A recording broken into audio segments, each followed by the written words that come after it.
Hello दोस्तों, कैसे हो आप सभी। दोस्तों, आप सभी लोग का बिहार दरोगा का सेट डेली बेस पे कराया जा रहा है। ये आपका सेट नंबर दिखाया तो 40 है, वैसे मान के चलिए आपका सेट नंबर 1 है, क्योंकि हिस्ट्री का अलग सेट चलाया जा रहा है। आपका आज का जो सेट होने वाला है ये आपका पॉलिटी का होने वाला है। आज का टॉपिक आप सभी लोग जान लीजिए, आपका भारत का संवैधानिक विकास, संविधान के स्रोत, संविधान में अनुच्छेद और अनुसूची से उद्देशिका पर आधारित आज आपका प्रश्न होने वाला है।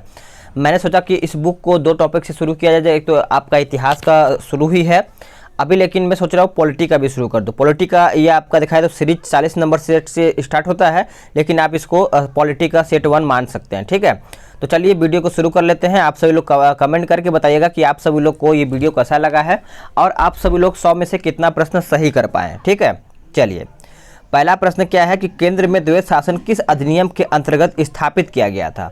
सभी प्रश्न आपके लिए महत्वपूर्ण बन जाता है, तो आप सभी लोग याद रखिएगा भारत शासन अधिनियम 1935 याद रखेंगे। केंद्र में द्वैध शासन किस अधिनियम के अंतर्गत स्थापित किया गया था, तो 1935 शासन अधिनियम। आंसर आपका यहाँ पे सी हो जाएगा। चलिए आगे देखते हैं। अगला प्रश्न क्या है कि निम्नलिखित में से किस अधिनियम के अंतर्गत भारतीय विधान परिषद को बजट पर बहस करने की शक्ति प्राप्त हुई है। तो इसका आंसर क्या हो जाएगा, आपका आंसर बी हो जाएगा, भारतीय परिषद अधिनियम 1892 याद रखेंगे 1892। अगला प्रश्न क्या है, क्वेश्चन नंबर 3 कहता है कि निम्नलिखित में से किस अधिनियम में कोलकाता में सर्वोच्च न्यायालय की स्थापना का प्रस्ताव किया गया था। बहुत ही महत्वपूर्ण प्रश्न है, तो इसका आंसर आपका यहाँ पे ए हो जाएगा, रेगुलेटिंग एक्ट जो 1773 में हुआ था। इसको आप अच्छे से याद रखिएगा। आते हैं अगले प्रश्न पे कि भारतीय विधान पालिका प्रथम बार द्विसदनीय बनाई गई थी कौन से एक्ट के द्वारा, कौन से काउंसिल एक्ट के द्वारा। तो आप सभी लोग इसको अच्छे से नोट कर लीजिएगा। 1919 के भारत सरकार अधिनियम के द्वारा ये आपका सदनीय बनाई गया था। ठीक है, तो इसका आंसर आप सभी को पता ही होगा, क्या हो जाएगा, सी हो जाएगा। चलिए आगे देखते हैं अगला प्रश्न क्या है। अगला प्रश्न है कि राष्ट्रपति की अध्यादेश निर्गत करने की शक्ति प्रेरित है कहाँ से, कौन से अधिनियम से। तो इसका आंसर आपका 1935 अधिनियम हो जाएगा, भारत सरकार अधिनियम 1935 के द्वारा। एक एक क्वेश्चन को देखना है और अपने आप को देखना है कि आपका पॉलिटी कहाँ तक कंप्लीट है। ठीक है, किस अधिनियम ने भारतवासियों को अपने देश के प्रशासन में कुछ हिस्सा लेना संभव बनाया था। तो इस प्रकार से इसका ऑप्शन आप सभी लोग याद रखेंगे, ए हो जाएगा चार्टर एक्ट जो 1833 में हुआ था। ऑप्शन आपका यहाँ पे क्वेश्चन नंबर 6 का ए सही आंसर हो जाएगा। अगला प्रश्न है क्वेश्चन नंबर 7 कहता है भारत ने संविधान में केंद्र और राज्यों के बीच किया गया शक्तियों का विभाजन इनमें से किसमें उल्लिखित योजना पर आधारित है, बताइए। इसका आंसर आपका यहाँ पे सी हो जाएगा, भारत सरकार अधिनियम 1935 के द्वारा। भारत सरकार अधिनियम 1935 के द्वारा। अगला प्रश्न है कि अखिल भारतीय महासंघ स्थापित करने का प्रावधान शामिल किया गया था कहाँ में, तो ये शामिल किया गया था आपका भारत सरकार अधिनियम 1935 में। क्या हो जाएगा, ऑप्शन आपका यहाँ पे ए हो जाएगा। अगला प्रश्न है कि निम्नलिखित में से किस एक अधिनियम ने भारत में संघीय शासन की व्यवस्था दी थी। भारत में संघीय शासन व्यवस्था यहाँ पे दिया गया था, तो सही आंसर आपका यहाँ पे सी हो जाएगा, भारत सरकार अधिनियम 1935 के द्वारा। ऑप्शन आपका यहाँ पे सी सही आंसर हो जाएगा। चलिए अगला प्रश्न है कि 1935 अधिनियम द्वारा स्थापित संघ में अवशेष शक्तियां किसको दी गई थी। तो इसका आंसर आपका क्वेश्चन नंबर 10 का ऑप्शन सी हो जाएगा, गवर्नर जनरल को यह दिया गया था। ऑप्शन आपका 10 का सी हो जाएगा। अगला प्रश्न है कि निम्नलिखित अधिनियमों में से किस अधिनियम के फलस्वरूप बर्मा भारत से अलग हुआ था। बहुत ही महत्वपूर्ण प्रश्न है, तो इसका आंसर आपका यहाँ पे सी हो जाएगा, गवर्नमेंट ऑफ इंडिया एक्ट 1935, यानी ऑप्शन आपका यहाँ पे सी हो जाएगा। अगला प्रश्न है क्वेश्चन नंबर 12। इसमें क्या कहता है, इसको देखिएगा कि एक निर्वाचित संविधान सभा द्वारा भारत के संविधान का निर्माण करने का प्रस्ताव किया गया था, तो ये किसके द्वारा किया गया था। तो इसका आंसर आपका यहाँ पे सी हो जाएगा, क्रिप्स मिशन के द्वारा। क्या हो जाएगा, ऑप्शन आपका यहाँ पे सी हो जाएगा। अगला प्रश्न है कि कैबिनेट मिशन योजना के अंतर्गत संविधान निर्मात्री परिषद में प्रत्येक प्रांत को आवंटित सदस्य संख्या निर्धारित करने के लिए एक प्रतिनिधि कितनी जनसंख्या के अनुपात में था, बताइए। इसका आंसर क्या होगा, तो इसका आंसर आपका यहाँ पे 13 का देखा है, तो आपका बी हो जाएगा, 10 लाख व्यक्ति। याद रखेंगे, ऑप्शन आपका यहाँ पे बी हो जाएगा। अगला प्रश्न क्या है, क्वेश्चन नंबर 14 कहता है कि भारतीय संविधान सभा गठन किया गया था, बताइए। तो इसका आंसर आपका यहाँ पे कैबिनेट मिशन योजना 1946 के अंतर्गत ये किया गया था। ऑप्शन आपका यहाँ पे सी हो जाएगा। अगला प्रश्न है कि 1946 में निर्मित अंतरिम सरकार में कार्यपालिका परिषद के उपसभापति कौन थे? उपसभापति कौन थे? तो इसका आंसर आपका जवाहरलाल नेहरू हो जाएगा। ऑप्शन आपका यहाँ पे ए हो जाएगा। अगला प्रश्न है क्वेश्चन नंबर 16। देखिए इस पे स्टार लगाया गया है कि निम्नलिखित में से कौन अगस्त 1946 ईस्वी में गठित प्रथम अंतरिम राष्ट्रीय सरकार का सदस्य नहीं था? बहुत ही महत्वपूर्ण प्रश्न है आपका ये। तो इसका आंसर आपका यहाँ पे सी हो जाएगा, डॉक्टर एस राधाकृष्णन हो जाएगा। ऑप्शन आपका यहाँ पे सी हो जाएगा। अगला प्रश्न क्या है कि भारत के लिए संविधान की रचना हेतु संविधान सभा का विचार निम्नलिखित में से सर्वप्रथम किसने प्रस्तुत किया था? तो इसका आंसर आपका ऑप्शन ए हो जाएगा, स्वराज पार्टी 1934 में। क्या हो जाएगा? ऑप्शन आपका यहाँ पे ए हो जाएगा। चलिए आगे देखते हैं अगला प्रश्न क्या है। इसमें कहा गया है कि भारत के संविधान का प्रारूप तैयार करने वाली संविधान सभा के सदस्यों को बताइएगा। तो इसका आंसर आपका ऑप्शन सी, विभिन्न प्रांतों की विधानसभाओं द्वारा चुना गया था। ऑप्शन आपका यहाँ पे 18 का सी हो जाएगा। अगला प्रश्न है कि संविधान सभा में सदस्यों का चुनाव कैसे हुआ था? संविधान सभा में सदस्यों का जो चुनाव था यह आपका प्रांतीय सभाओं द्वारा हुआ था। ऑप्शन आपका यहाँ पे 19 है ना, एक सेकंड, हाँ 19 का डी सही आंसर हो जाएगा। आगे देखते हैं कि संविधान सभा के चुने हुए स्थायी अध्यक्ष कौन थे? यहाँ पे स्थायी अध्यक्ष पूछा गया है तो आप सभी लोग आंसर पता ही होगा, डॉक्टर राजेंद्र प्रसाद। अगर अस्थायी पूछा जाए तो आप डॉक्टर सच्चिदानंद सिन्हा मारिएगा। अगला प्रश्न है कि भारत की संविधान निर्मात्री सभा के अध्यक्ष कौन थे? निर्मात्री संविधान सभा के अध्यक्ष पूछा गया है तो डॉक्टर राजेंद्र प्रसाद हो जाएगा। 21 का सही आंसर आपका यहाँ पे ए हो जाएगा। स्वतंत्र भारत की संविधान सभा के अध्यक्ष कौन थे? तो करेक्ट आंसर आपका यहाँ पे 22 का देखा है तो आपका डॉक्टर राजेंद्र प्रसाद हो जाएगा। ऑप्शन आपका यहाँ पे बी हो जाएगा। अगला प्रश्न है कि भारतीय संविधान सभा की स्थापना कब किया गया था? भारतीय संविधान सभा का स्थापना देखा जाए तो आपका यहाँ पे 23 का क्या हो जाएगा बताइए? 9 दिसंबर 1946 हो जाएगा। ऑप्शन आपका यहाँ पे बी हो जाएगा। अगला प्रश्न है कि भारत की संविधान सभा का प्रथम अधिवेशन कब हुआ था? जो इसका अधिवेशन हुआ था आप सभी लोग याद रखेंगे, 9 दिसंबर 1946 को इसका प्रथम अधिवेशन हुआ था। ऑप्शन आपका यहाँ पे बी हो जाएगा। संविधान सभा की प्रथम बैठक की अध्यक्षता किसने किया था? तो प्रथम अध्यक्षता या फिर बैठक की अध्यक्षता पूछा गया है तो इसका आंसर आप सभी लोग याद रखिएगा, डॉक्टर सच्चिदानंद सिन्हा हो जाएगा। ऑप्शन आपका 25 का सी हो जाएगा। इसमें 26 क्या कहता है? कहता है कि भारत को एक संविधान देने का प्रस्ताव संविधान सभा द्वारा पारित किया गया था। कब? तो ये पारित किया गया था जनवरी यानी 22 जनवरी 1947 को। ऑप्शन आपका यहाँ पे 26 का देखा जाए तो आपका बी राइट आंसर हो जाएगा। अगला प्रश्न है कि संविधान सभा के प्रमुख संविधान की प्रस्तावना का प्रस्ताव किसने रखा था? तो ये प्रस्ताव रखा गया था आप सब लोग याद रखिएगा, जवाहरलाल नेहरू के द्वारा। ऑप्शन आपका यहाँ पे ए हो जाएगा। अगला प्रश्न है कि संविधान सभा में उद्देश्य प्रस्ताव निम्न में से किस एक्ट के द्वारा प्रस्तुत किया गया था? यानी किसके द्वारा उद्देश्य प्रस्ताव प्रस्तुत किया गया था? तो ये पंडित जवाहरलाल नेहरू के द्वारा किया गया था। ऑप्शन आपका यहाँ पे बी हो जाएगा। अगला प्रश्न है कि भारतीय संविधान को बनाने हेतु भारतीय संविधान सभा के कुल कितने अधिवेशन हुए थे? तो अधिवेशन अगर पूछा जाए तो आप सभी लोग 12 अधिवेशन मारिएगा। ऑप्शन आपका 29 का सी हो जाएगा। ठीक है, चलिए आगे देखते हैं। अगला प्रश्न है कि संविधान के यानी भारत के संविधान के निर्माण में संविधान सभा को कितना समय लग गया था? तो आप इस प्रकार से याद रखिएगा, आपका 2 वर्ष 11 माह 18 दिन, यानी ऑप्शन आपका यहाँ पे क्वेश्चन नंबर 30 का ए सही आंसर हो जाएगा। अगला प्रश्न है कि निम्नलिखित में से संविधान सभा की संघ संविधान समिति का अध्यक्ष कौन था? तो इस प्रकार से संघ संविधान समिति पूछा गया है तो इस प्रकार से इसका आंसर 31 का सी होना चाहिए। सही है, जवाहरलाल नेहरू हो जाएगा। ऑप्शन आपका यहाँ पे सी हो जाएगा। अगला प्रश्न है कि संविधान सभा के प्रांतीय संविधान समिति का अध्यक्ष कौन था? तो प्रांतीय अगर पूछा जाए तो आप क्या मारिएगा? तो ऑप्शन आपका 32 का डी हो जाएगा, सरदार वल्लभ भाई पटेल। क्या हो जाएगा? सरदार वल्लभ भाई पटेल। अगला प्रश्न है कि भारतीय संविधान सभा की प्रारूप समिति अध्यक्ष कौन थे? प्रारूप समिति सभी को पता है, बताइए। तो भीमराव अंबेडकर हो जाएगा। 33 का ऑप्शन आपका यहाँ पे ए। तो इसका आंसर आपका यहाँ पे ए हो जाएगा, भीमराव अंबेडकर हो जाएगा। अगला प्रश्न है कि भीमराव अंबेडकर की अध्यक्षता में संविधान सभा की प्रारूप समिति में कितने सदस्य थे? बहुत ही महत्वपूर्ण प्रश्न है, इसको छोड़ना नहीं है। ठीक है, तो इसका आंसर आप सभी लोग याद रखेंगे 6 हो जाएगा, यानी आपका यहाँ पे बी सही आंसर हो जाएगा। अगला प्रश्न है कि संविधान पांडुलेखन समिति का निम्न में से कौन सदस्य नहीं था? तो इसका आंसर आपका यहाँ पे क्या हो जाएगा, जवाहरलाल नेहरू हो जाएगा। ऑप्शन आपका यहाँ पे डी हो जाएगा। आगे देखते हैं अगला प्रश्न क्या कहता है कि संविधान सभा ने डॉक्टर बी.आर. अम्बेडकर की अध्यक्षता में प्रारूप समिति का गठन कब किया था। तो प्रारूप समिति का गठन भी पूछा जा सकता है, तो इसका आप आंसर याद रखेंगे 29 अगस्त 1947 हो जाएगा। ऑप्शन आपका यहाँ पे डी हो जाएगा। भारतीय संविधान के निर्माण के समय संविधान सलाहकार कौन थे। तो संविधान सलाहकार पूछा गया है, तो इसका आंसर आप सभी लोग याद रखेंगे, क्या हो जाएगा बताइए। तो बी.एन. राव हो जाएगा। ऑप्शन आपका यहाँ पे सी हो जाएगा। भारतीय संविधान का प्रथम प्रारूप तैयार किया गया था किसके द्वारा। तो ये किसके द्वारा तैयार किया गया था। तो इसका आंसर आपका यहाँ पे बी.एन. राव के द्वारा तैयार किया गया था। ऑप्शन आपका यहाँ पे बी हो जाएगा। अगला प्रश्न है कि संविधान सभा की सलाहकार समिति का अध्यक्ष कौन था।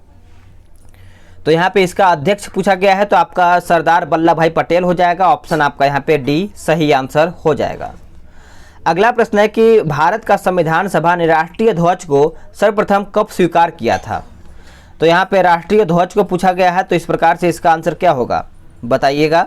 तो 40 का सही आंसर आपका 22 जुलाई 1947 हो जाएगा। स्टार्टिंग आप याद रखिएगा, यहाँ पे पूछा गया है स्वीकार कब किया गया था, तो 22 जुलाई 1947। संविधान निर्मात्री परिषद की झंडा समिति अध्यक्ष कौन थे। तो झंडा समिति आप सभी लोग याद रखिएगा, कंफ्यूजन इसमें हमेशा बना रहता है। तो 41 का आंसर आप याद रखेंगे। कहीं कहीं जे.बी. कृपलानी भी दिया होता है, लेकिन यहाँ पे राजेंद्र प्रसाद दिया है। ठीक है, आगे देखते हैं अगला प्रश्न क्या है कि भारत का संविधान पूर्ण रूप से तैयार हुआ था।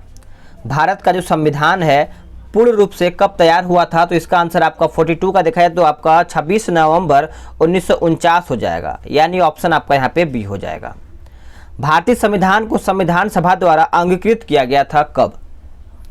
तो ये अंगीकृत किया गया था, आप सभी लोग याद रखेंगे 26 नवंबर 1949। यानी ऑप्शन आपका ए हो जाएगा। भारत का संविधान किस तिथि को अपनाया गया था।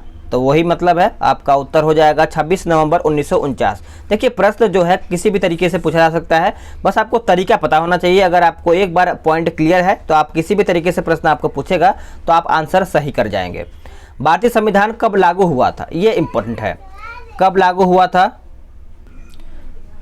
तो इसका आंसर आप सभी लोग याद रखेंगे 26 जनवरी 1950। लागू हुआ था 26 जनवरी 1950 में। अगला प्रश्न है कि भारतीय संविधान को अपनाया कब गया था। तो अपनाया गया था किसके द्वारा। तो इसका आंसर आपका यहाँ पे 46 का ए हो जाएगा, संवैधानिक सभा के द्वारा। ऑप्शन आपका यहाँ पे ए हो जाएगा। अगला प्रश्न है कि भारतीय संविधान को 26 नवंबर 1949 को किसके द्वारा अधिनियमित किया गया था। तो इसका आंसर आपका 47 का देखा जाए तो आपका संविधान सभा के द्वारा। ऑप्शन आपका यहाँ पे ए हो जाएगा। अगला प्रश्न है कि बी.आर. अम्बेडकर का संविधान सभा में निर्वाचन हुआ था किससे। तो निर्वाचन हुआ था आपका बम्बई प्रेसिडेंसी से। ऑप्शन आपका यहाँ पे बी सही आंसर हो जाएगा।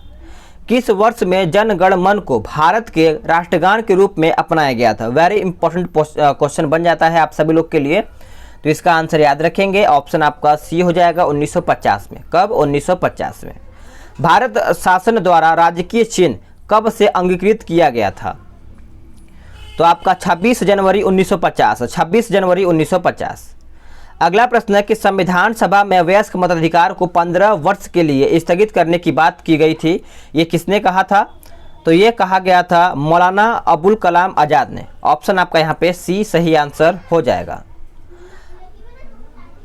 अगला प्रश्न है कि निम्नलिखित में से किसने सुझाव दिया था कि भारत की स्वतंत्रता के बाद भारतीय राष्ट्रीय कांग्रेस को एक राजनीतिक दल के रूप में भंग किया या फिर भंग कर दिया जाना चाहिए।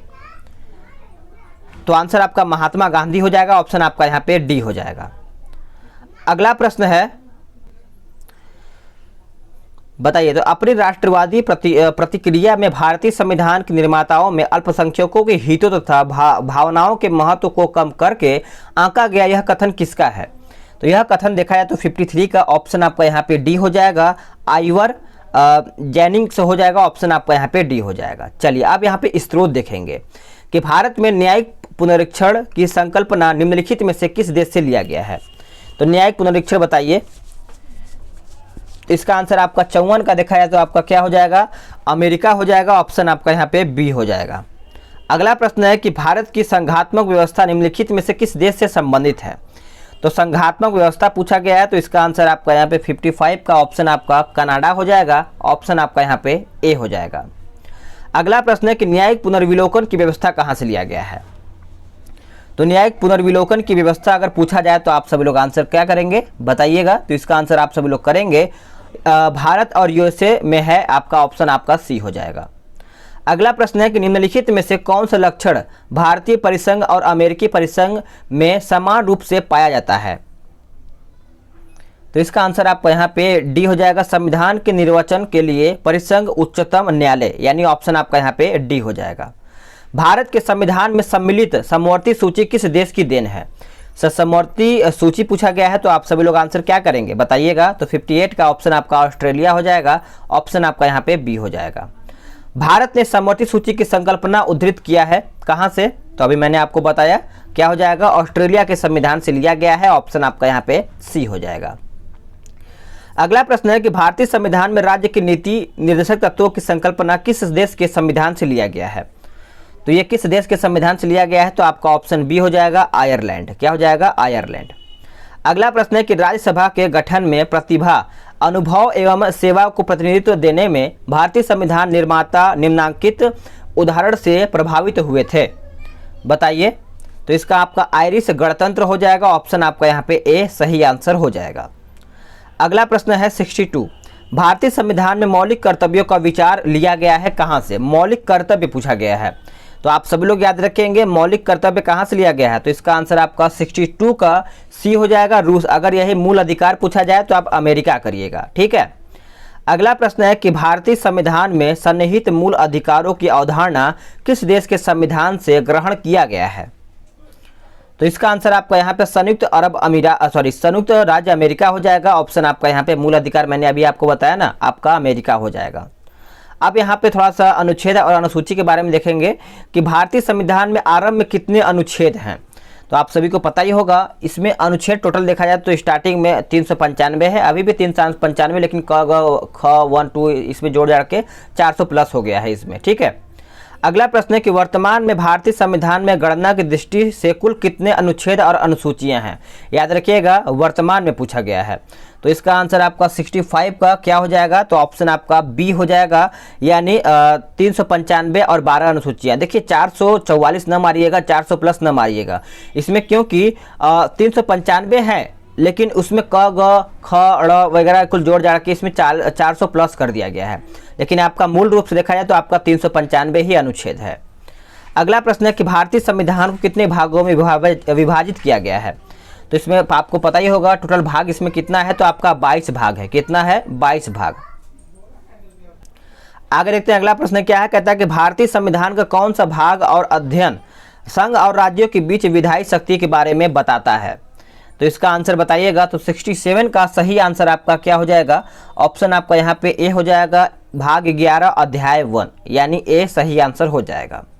अगला प्रश्न है कि भारतीय संविधान के निम्न दी गई अनुसूचियों में से कौन से राज्य के नामों की सूची तथा उनके राज्य क्षेत्रों का ब्यौरा देता है। तो आप सभी लोग याद रखिएगा 68 का ऑप्शन आपका यहाँ पे ए हो जाएगा, पहली अनुसूची। क्या हो जाएगा, पहली, संघ राज्य क्षेत्र। अगला प्रश्न है कि यदि भारत संघ के एक नए राज्य का सृजन करता है तो संविधान की निम्नलिखित अनुसूचियों में से किस एक को अवश्य संशोधित किया जाना चाहिए। तो इसका आप सभी लोग आंसर याद रखेंगे। 69 का ऑप्शन आपका क्या हो जाएगा, ऑप्शन ए हो जाएगा, पहली। अगला प्रश्न है कि भारतीय संविधान में कुल कितने अनुसूचियां हैं। अभी मैंने आपको बताया भाग आपका 22 है, अनुसूची आपका 12 है और अनुच्छेद आपका यहाँ पे 395 है, ठीक है। चलिए आगे देखते हैं कि राज्य भूमि सुधार अधिनियमों को संवैधानिक सुरक्षा प्रदान करने हेतु सम्मिलित किया गया। याद रखिएगा राज्य भूमि सुधार पूछा गया है, तो इस प्रकार से इसका ऑप्शन क्या हो जाएगा, 71 का आपका यहाँ पे 9वीं अनुसूची हो जाएगा। ऑप्शन आपका यहाँ पे बी हो जाएगा। अगला प्रश्न क्या है, 72 देखते हैं। इसमें कहता है कि भारत के संविधान के अंतर्गत आर्थिक योजना का विषय पूछा गया है। तो याद रखेंगे आर्थिक योजना का विषय पूछा गया है, तो आपका आर्थिक योजना जो है आपका समवर्ती सूची के अंतर्गत आता है। ऑप्शन आपका यहाँ पे सी हो जाएगा। अगला प्रश्न है 73, कहता है कि निम्नलिखित में से कौन सा विषय समवर्ती सूची का है, तो समवर्ती सूची का बताइए। देखिए आपका सबसे पहले जो पुलिस है, आपका पुलिस जो है 73 का, ये आपका समवर्ती सूची का अंतर्गत आएगा नहीं, ये आपका राज्य आएगा। लेकिन आपराधिक मामले ये दोनों में आता है, ऑप्शन आपका यहाँ पे बी हो जाएगा। अगला प्रश्न है कि निम्नलिखित में से कौन सी मध्य भारत के संविधान की समवर्ती सूची में है। अच्छे से ऑप्शन को पढ़िए, अगर आप वीडियो रोकना चाहते हैं तो रोक भी लीजिएगा। तो आपका लोक स्वास्थ्य और स्वच्छता, यानी ऑप्शन आपका यहाँ पे 74 का ऑप्शन आपका यहाँ पे बी हो जाएगा। निम्नलिखित में से कौन सा विषय समवर्ती सूची है, बहुत ही इंपॉर्टेंट प्रश्न आपका पूछता है कि समवर्ती सूची, राज्य सूची, संघ सूची के अंतर्गत कौन कौन सा विषय आता है। तो आप सभी लोग याद रखेंगे, आपका शिक्षा जो है आपका समवर्ती सूची के अंतर्गत आता है। शिक्षा जो प्रारंभ में राज्य सूची का विषय था, उसे समवर्ती सूची में स्थानांतरित किया गया था कौन से संविधान संशोधन के द्वारा, बताइए। तो इसका आंसर आपका 76 का क्या हो जाएगा, बताइएगा। तो 42वें संविधान संशोधन हो जाएगा, ऑप्शन आपका यहाँ पे सी हो जाएगा। भारत के संविधान की निम्नलिखित में से कौन सी एक अनुसूची में दल बदल विरोधी कानून विषय प्रावधान किया गया है या फिर प्रावधान है। तो दल बदल से द से द और द से 10वीं, तो आप सभी लोग 77 का आप याद रखेंगे, 10वीं अनुसूची क्या हो जाएगा, ऑप्शन आपका डी हो जाएगा। 78 कहता है कि भारतीय संविधान की 10वीं अनुसूची का संबंध किससे है। तो अभी मैंने आपको बताया 10 से 10वीं, तो आपका दल बदल विरोधी कानून से हो जाता है, ऑप्शन आपका यहाँ पे डी हो जाएगा। अगला प्रश्न है क्वेश्चन नंबर 79। देखिए इसमें आपका स्टार बनाया गया है, जो स्टार बनाया गया है उसको रट लीजिएगा। कहता है कि भारतीय संविधान की 7वीं अनुसूची के अंतर्गत संघ सूची में निम्नलिखित में से किसका उल्लेख नहीं है, बहुत ज़्यादा इंपॉर्टेंट है। तो 79 का बताइएगा। तो 79 का सही आंसर आपका यहाँ पे गैस इसमें आपका अंतर्गत नहीं आता है, ये भी आपका स्टार बनाया गया है। निम्नलिखित में से कौन सा विषय भारतीय संविधान की संघ सूची से संबंधित नहीं है। तो इसमें पूछा गया संघ सूची के मतलब संबंधित नहीं है, तो 80 का ऑप्शन आपका यहाँ पे डी हो जाएगा, कृषि। क्या हो जाएगा, कृषि। ये आपका राज्य सूची के अंतर्गत आता है। भारतीय संविधान की 7वीं अनुसूची के अंतर्गत राज्य सूची में निम्न में से किसका उल्लेख है, बताइए किसका उल्लेख है। तो बताइएगा। तो इसका उत्तर क्या हो जाएगा, 81 का सही आंसर आपका रेलवे पुलिस हो जाएगा, ऑप्शन आपका यहाँ पे सी हो जाएगा। अब यहाँ पे आते हैं 82, पंचायती राज विषय निम्नलिखित में से किस सूची में सम्मिलित है, किस सूची में सम्मिलित है। तो आपका राज्य सूची हो जाएगा, ऑप्शन आपका यहाँ पे बी हो जाएगा। अगला प्रश्न है कि निम्नलिखित में से कौन सा विषय भारतीय संविधान की 7वीं अनुसूची की सूची 3rd समवर्ती सूची में शामिल है। तो आपका दंड प्रक्रिया हो जाएगा, ऑप्शन आपका 83 का ए राइट आंसर हो जाएगा। विवाह विच्छेद और गोद लेना संविधान की 7वीं सूची में निम्नलिखित में से किसके अंतर्गत सम्मिलित किए गए हैं। तो सही आंसर 84 का देखा जाए तो आपका सी हो जाएगा, सूची 3 समवर्ती सूची में। अगला प्रश्न है कि सरकारों द्वारा शुल्क एवं कर लगाने का अधिकार संविधान किस अनुसूची में उल्लिखित है, बताइएगा। तो 85 का सही आंसर आपका यहाँ पे क्या हो जाएगा, 85 का देखा जाए तो आपका यहाँ पे 7वीं अनुसूची हो जाएगा, ऑप्शन आपका यहाँ पे बी हो जाएगा। निम्न में कौन राज्य सूची में है, बताइएगा। राज्य सूची अभी मैंने आपको बताया ना, 86 का क्या होगा बताइएगा। तो आपका रेलवे जो पुलिस है वो आपका राज्य सूची के अंतर्गत आता है, ऑप्शन आपका ए हो जाएगा। भूमि सुधार डैश के विषयों के अंतर्गत आता है, जो भूमि सुधार है वो किसके अंतर्गत आता है, कौन सी सूची के अंतर्गत आता है। तो ये आपका आता है राज्य सूची के अंतर्गत, क्या हो जाएगा, राज्य सूची अंतर्गत। देखिए राज्य सूची आपका भूमि सुधार, रेलवे विषय, सब आप याद रखिएगा। भारत के संविधान किस अनुसूची में विभिन्न राज्यों में अनुसूचित क्षेत्रों के प्रशासन और नियंत्रण के लिए विशेष उपबंध किया गया है। तो आंसर आपका यहाँ पे 5वीं हो जाएगा। संविधान की अनुसूची 6 इनमें से किस राज्य में लागू नहीं होती है। तो इसका आंसर आपका यहाँ पे 89 का क्या होगा, आपका यहाँ पे मणिपुर हो जाएगा, ऑप्शन आपका यहाँ पे डी हो जाएगा। पंचायतों को संवैधानिक दर्जा प्रदान किया गया था कौन से अनुच्छेद के अंतर्गत, इंपॉर्टेंट है याद रखिएगा। आपका यहाँ पे बी हो जाएगा, अनुच्छेद 243 के अंतर्गत आपका यहाँ पे बी सही आंसर 90 का हो जाएगा। अगला प्रश्न है कि भारतीय संविधान के किस अनुच्छेद के अंतर्गत अखिल भारतीय सेवाओं का प्रावधान किया गया है, अखिल भारतीय सेवाओं का। तो इसका आंसर आपका अनुच्छेद 312 हो जाएगा, ऑप्शन आपका यहाँ पे सी हो जाएगा। अब यहाँ पर थोड़ा सा उद्देशिका वगैरह दिया गया है, इसको आप अच्छे से देखिएगा, थोड़ा सा ऑप्शन आपका नीचे दिया गया है। कहता है कि भारतीय गणतंत्र की 26/1/1950 को सही संवैधानिक वस्तु स्थिति क्या थी जब संविधान लागू किया गया था। तो इस प्रकार से 92 का सही आंसर देखा जाए तो आपका हो जाएगा ऑप्शन सी, संपूर्ण प्रभुत्व संपन्न लोकतंत्रात्मक गणराज्य, यानी ऑप्शन आपका यहाँ पे सी हो जाएगा। अगला प्रश्न है कि संविधान में हमारे राष्ट्र का उल्लेख किस या फिर किन नामों से किया गया है। तो इसका आंसर आपका 93 का क्या हो जाएगा, ऑप्शन ए हो जाएगा भारत तथा इंडिया। क्या हो जाएगा, भारत तथा इंडिया हो जाएगा। अगला प्रश्न है 94, देखिए इसमें स्टार लगा है, इसको छोड़ना नहीं है। भारतीय संविधान की प्रस्तावना के सिलसिले में निम्नलिखित में से कौन सा क्रम सही है। तो इसका उत्तर क्या हो जाएगा, इसका उत्तर आपका सार्वभौम, सत्ता संपन्न, समाजवादी, धर्मनिरपेक्ष, जनवादी और गणतंत्र। तो इस प्रकार से आपका सही आंसर डी हो जाएगा। अगला प्रश्न है कि निम्नलिखित में से कौन भारत को धर्मनिरपेक्ष राज्य वर्णित करता है। तो सही आंसर आपका यहाँ पे बी हो जाएगा, संविधान की प्रस्तावना। क्या हो जाएगा, संविधान की प्रस्तावना आपका सही आंसर हो जाएगा।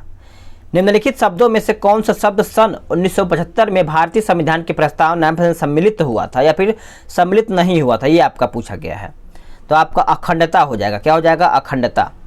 अगला प्रश्न है 97, भारतीय संविधान की प्रस्तावना में भारत को किस रूप में घोषित किया गया था। तो आंसर आपका यहाँ पे सी हो जाएगा, एक सार्वभौम, समाजवादी, धर्मनिरपेक्ष, प्रजातांत्रिक, गणतंत्र हो जाएगा। ऑप्शन आपका सी हो जाएगा। भारतीय संविधान की उद्देशिका में संशोधन किया गया था, किसके द्वारा। उद्देशिका में पूछा गया है, तो आपका उत्तर क्या हो जाएगा। तो आपका यहाँ पे 98 का आपका ऑप्शन 42वें संविधान संशोधन हो जाएगा। ऑप्शन आपका यहाँ पे सी हो जाएगा। अगला प्रश्न है कि समाजवादी शब्द उद्देशिका में जोड़ा गया था, बताइएगा। तो आपका उत्तर क्या होगा, 99 का ऑप्शन आपका 42वां, इसको मिनी या फिर लघु संविधान कहा जाता है, 42वां को। अगला प्रश्न है कि समाजवादी तथा धर्मनिरपेक्ष शब्द संविधान के प्रस्तावना में सम्मिलित किए गए थे। तो अभी आपको मैंने बताया ना, आपका 42वां संविधान संशोधन, ऑप्शन आपका यहाँ पे बी हो जाएगा। तो फ्रेंड्स, आप सभी लोग का यहाँ पे 100 क्वेश्चन समाप्त हो गया है। वीडियो को लाइक कीजिएगा, शेयर भी कीजिएगा। और हाँ, अगर आप सभी लोग कुछ भी क्या बोलते हैं कि सुझाव देना चाहते हैं तो कमेंट बॉक्स के माध्यम से बता सकते हैं और वीडियो लाइक करना ना भूलिएगा।